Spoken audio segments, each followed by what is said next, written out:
is where were you born, where you're from, and things of that nature, so that when you fill it out, your correct Social Security number and things of that sort is placed there. That's the purpose of you putting your identity on these copyrights and on the publishing. You need clearance forms from BMI or either ASCAP or CSAC.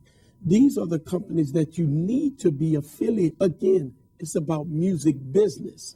And then once you hit the stage, there are two other forms of copyrights that you do. You either do a sound recording or you do a regular copyright when you actually just write the words to your songs and lyrics. Now, let me make it plain and clear to you. If you copyright your words and don't copyright the sound recording, and someone else uses your words in a song, guess what happens? They don't owe you. You can't sue them for using the words. They can get an actual compulsory, which is another form of mechanical licenses to do your song without your permission. And so the DVD helps someone who wants to be a music star, navigate Yes. through these processes. Yes. Because I mean, going back to the copyright, a lot of people think it's a lot harder than what your DVD will actually show them that it is. Yes, it's and what's so amazing, we're going to make it plain English. We have to set it in stone, because if they don't get it now, they won't get it later. And you say, well, what is it that you're getting out of this? Because it has been, look, I am about being successful. I've sung on so many stages.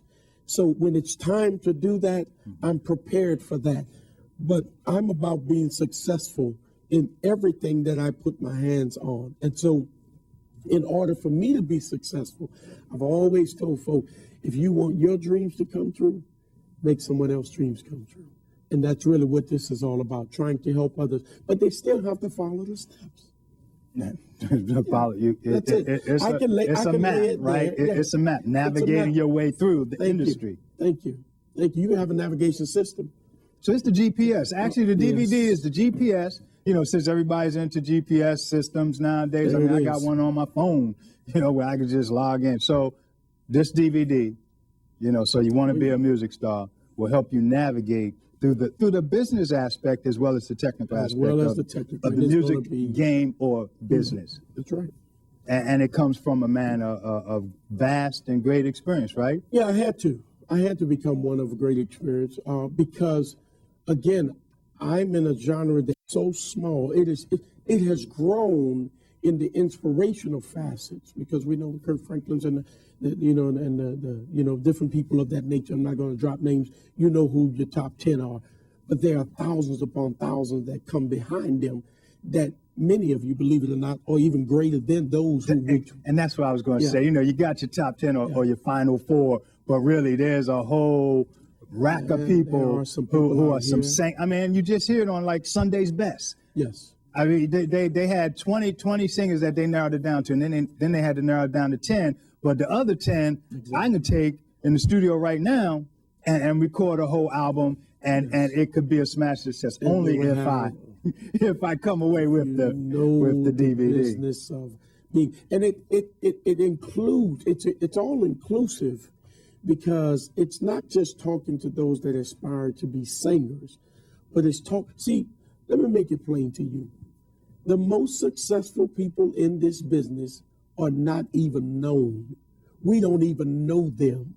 They live in nice, awesome mansions. They have the finest cars. See, when we see a lot of our rappers with, many of them don't own any of that property. They're borrowing it. And if the label just so happened to drop them, guess what? They don't take the house with them on some wheels like you see them big trucks riding down the highway. They leave everything and they start back over. And that's what's so tragic about this industry, is that it'll leave you high and dry. And how do you apply for a job at Macy's when everybody that worked at Macy's look up to you as the star?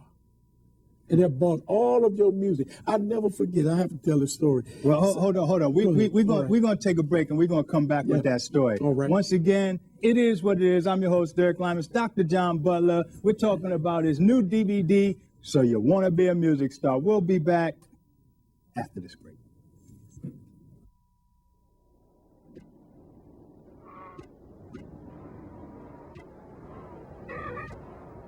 More than 2 million seals killed over the last decade. Stop Canada's seal hunt. Visit ifa.org. Hey, welcome back, to this second segment of It Is What It Is. I'm your host, Derek Lymus, sitting here with Dr. John Butler, who is basically, you have a DVD that's going to be coming out soon, So You Want to Be a Music Star, right? Yes. And we were sitting here talking about, in the first segment, how artists really don't own much. They might have a whole bunch that you see on videos and, when they go into, the red carpet, award shows and what have you, but it might not even be theirs. You know what they call it?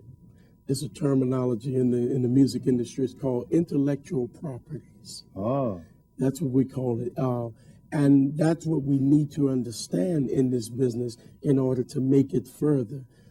That anything someone just hands to you, especially in the millions of that they spend on these artists for videos, for the limousines, for even the trucks that they ride around. Remember the Hummers were hitting this road before gas went through the roof. We don't see many of those anymore. They went to the smaller cars and everything, the hybrids. But nevertheless, they're not owned by the artist. It's owned by the industry. And it's a great, like I said before, and I will always repeat this, fame is a facade. Because anything that is true doesn't leave you like talking about it. It just doesn't fade like that. Life is true. So you have an opportunity to have life everlasting. You hear what I'm saying? So these are the things that we need to understand in this business in order for us to make it. That's why it's called So You Want to Be a Music Star. So, navigating the music industry, we talked about the music game, the music business, and now you have the technical aspects, the web blogs, the podcasting, the social networking aspect, the RSS feeds. Talk a little bit about that. We're in a revolution. That's what this is called. As we talk about global warming, global changing, whether we believe in it or not, it's here. We got hail falling like snowballs just about, but yet there are people who are saying it's not true. People's homes are flooded. It's the same thing with the music industry now. Podcasts, I know they never thought anything like that would come to fruition. Social networking, if I can just park right there for a moment. A social networking site, my brothers and my sisters, is not your personal website. A social networking site is a marketing tool by which we all use in order to inform someone of our capabilities or what we have coming to fruition. That's what a social networking site, because I found out that many people, they get offended when you send them something and you place it up on their site. That's why it's called a social network. And all you have to do, if you don't appreciate the resume or the video or the song, you then go there and you delete it and say that I don't want it. But all of these things are now laid out and set in stone so that you don't have to run to an executive and say, I need you to hear my song. It is now about pleasing your supporters. So, talk about your RSS feed. RSS feeders. What's RSS feeders? RSS means real simple syndication. That's what it means. In other words, now, whereas we used to send out press releases and you mail out, oh my God, so many press releases, and then a lot of times you don't know if they received them or not. Now with the technology, all you have to do is send it to your blog. Your blog is automatically intercepted by anyone who wants to receive news or updates from you. There's also video blogs, there's MP3 blogs, and so now it makes it accessible. Man, I sent out something the other morning, and my God, it was almost 20 million people that had an immediate access to it. That's why the major labels are not of a necessity anymore if you really want people to know what you're doing. So RSS feed means real simple syndication.